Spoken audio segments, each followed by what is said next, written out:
Ram and എസ്ഒസിയുടെ prices ഒരുപാട് increase ചെയ്തിട്ടുണ്ട്. അപ്പോൾ ഈ ഒരു ഇൻക്രീസ് കാരണം തന്നെ ഒരുപാട് സ്മാർട്ട് ഫോൺസിൽ വല്ലാത്ത പ്രൈസ് ഇൻക്രീസ് വന്നിട്ടുണ്ട്.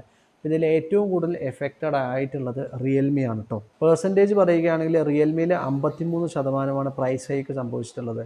ഒപ്പോയിൽ 41, വിവോയിൽ 40, സാംസങ്ങിൽ 36 ആൻഡ് ഷയോമിയിൽ 31% പ്രൈസ് ഇൻക്രീസസ് നടന്നിട്ടുള്ളത്.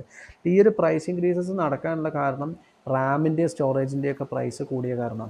ഇപ്പോൾ ഈ ഒരു റിയൽമി എന്ന് പറഞ്ഞ ബ്രാൻഡിൽ പ്രൈസ് ഇൻക്രീസ് ആവാനുള്ളതിൻ്റെ major reason Realme mostly sell ചെയ്യുന്നത് ലോ ബഡ്ജറ്റ് ആയിട്ടുള്ള സ്മാർട്ട് ഫോൺസാണ്. അപ്പോൾ ഇതിലൊരു 2000-3000 രൂപ കൂട്ടിക്കഴിഞ്ഞാൽ തന്നെ അവരുടെ പെർസെൻറ്റേജ് വൈസ് നോക്കാൻ നേരത്ത് ഒരുപാട് പെർസെൻറ്റേജ് കൂട്ടിയതുപോലെ ഉണ്ടാകും. പക്ഷേ ബാക്കിയുള്ള ഒപ്പോ, സാംസങ്, വിവോയിലൊന്നും ഇങ്ങനെയല്ല. ഇവരെയൊക്കെ സെല്ല് ചെയ്യുന്ന സ്മാർട്ട് ഫോൺസിൽ ഓൾറെഡി ഇവർക്ക് ഹ്യൂജ് ആയിട്ടുള്ള ഒരു പ്രോഫിറ്റ് മാർജിൻ ഉണ്ട്.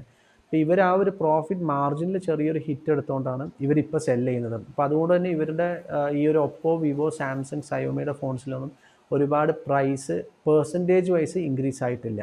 ലോ ബഡ്ജറ്റ് ഫോൺസിനെയാണ് ഒരുപാട് എഫക്റ്റ് ചെയ്തിട്ടുള്ളതെന്ന് പറഞ്ഞാൽ. അപ്പോൾ അതുകൊണ്ട് തന്നെ ഈ ഒരു ലോ ബഡ്ജറ്റ് ഫോൺസിൽ വരുന്ന മീഡിയാടെക് എന്ന് പറയുന്ന ചിപ്സെറ്റ് കമ്പനീനെയാണ് ഇത് ഏറ്റവും കൂടുതൽ എഫക്റ്റ് ചെയ്തിട്ടുള്ളത്.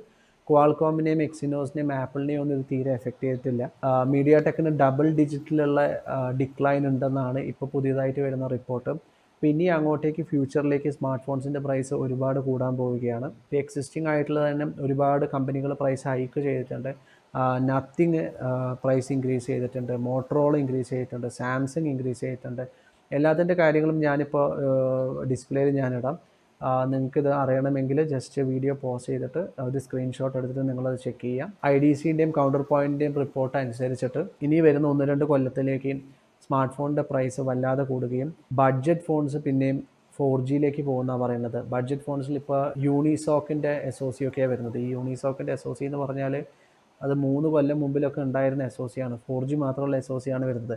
ഈ ബഡ്ജറ്റ് എന്ന് പറയുമ്പോൾ 10-15,000 താഴെ കേട്ടോ പറയുന്നത്. അപ്പോൾ നിങ്ങൾക്ക് ഫോൺ വാങ്ങാൻ താല്പര്യമുണ്ടെങ്കിൽ ഈ വരുന്ന ബിഗ് ബില്യൺ ഡേക്കോ അല്ലെങ്കിൽ അതേപോലെ വല്ല സെയിൽസ് വരാൻ നേരത്ത് നല്ല ഓഫേഴ്സും കാര്യങ്ങളൊക്കെ കിട്ടുകയാണെങ്കിൽ ചാടിക്കറി വാങ്ങിക്കോളുക. അത് ഇക്കൊല്ലത്തെ ഫോണായാലും കുഴപ്പമില്ല, കഴിഞ്ഞ കൊല്ലത്തെ ഫോണായാലും കുഴപ്പമില്ല. കാരണം ഇനി വരാൻ പോകുന്ന ഫോൺസിൽ ഒരുപാട് പ്രൈസ് കൂടുതലായിരിക്കും. ആൻഡ് നിങ്ങൾ പ്രതീക്ഷിക്കുന്ന അത്ര ഒരു ഹാർഡ്വെയറും ആ ഒരു ഫോൺസിനൊന്നും ഉണ്ടാകാനും പോകുന്നില്ല. അപ്പം ഇതാണ് ഈ ആഴ്ചത്തെ ടെക് ന്യൂസ്. വീഡിയോ ഇഷ്ടപ്പെട്ടെങ്കിൽ നിങ്ങൾ ലൈക്ക് ചെയ്യുക, ഷെയർ ചെയ്യുക, ചാനൽ സബ്സ്ക്രൈബ് ചെയ്യുക. അപ്പോൾ എന്തായാലും നമുക്ക് അടുത്ത വീഡിയോയിൽ കാണാം.